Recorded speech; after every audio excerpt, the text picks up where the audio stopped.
In one of those videos you just saw, an anti-Trump protester was burning the American flag. Sheriff David Clarke from Milwaukee County is with me now. Sheriff, welcome back. We are always happy to have you here.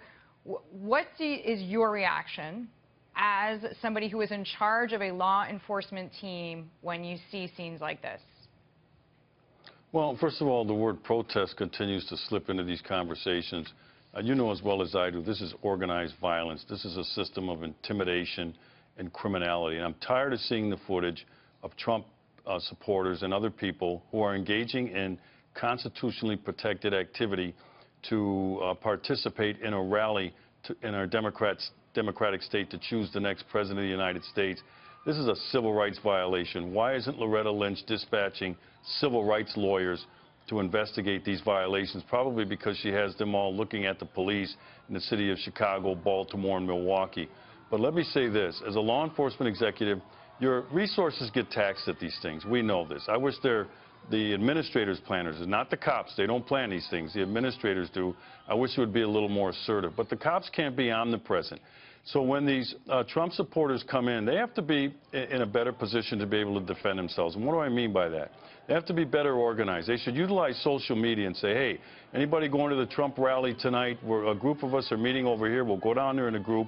I would tell them, arrive in packs, travel in packs. Make sure you have a couple of enforcers in those packs in case something gets out of hand. And if you're traveling for women, I would say, make sure you have a couple of able-bodied males with you, preferably ones that have thrown a punch or two in their life to be able to defend you should something break out. Because I'll tell you something right now. You snatch my hat off my head, it's going to be a move you're going to regret for a long time. You snatch my sign out of my hand of my candidate, I'm coming back after it. And just because I get it back doesn't mean the fight is over.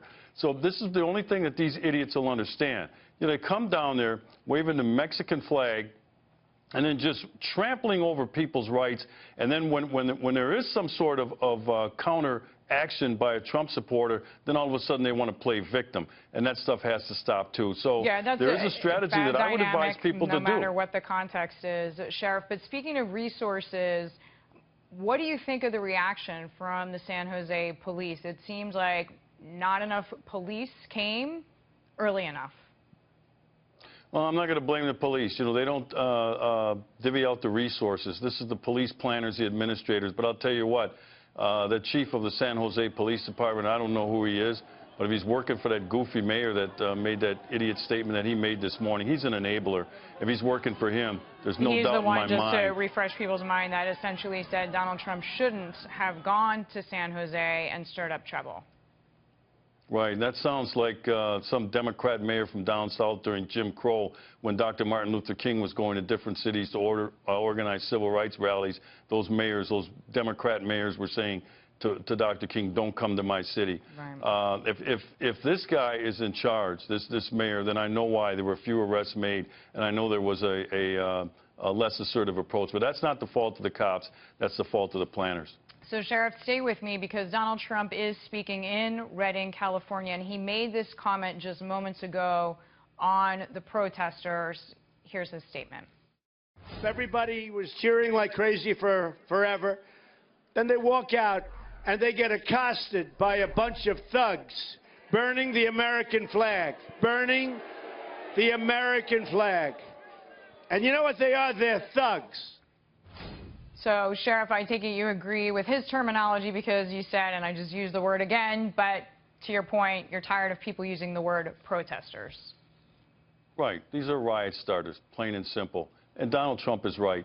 But until the Trump supporters realize, you know, some of them, this is not for everybody, but I gave them a strategy. Travel in packs, travel in groups. And if you see Trump supporters traveling alone, say, hey, come on over here with us, join us, you know, for protection. If you see a Trump supporter by him or herself and they're under attack, move in with your group and take action, because these individuals still have the right of self-defense to defend themselves when the police aren't there. Until there's some sort of counter move by the Trump supporters, this stuff's only going to get worse. I said that after Chicago, and that was 2-3 months ago. I remember you're saying that, and unfortunately, you are right. Sheriff David Clarke, we thank you for the time. Fortunately, I'm right. Okay. Thanks for being with us. Sheriff David Clarke with me there.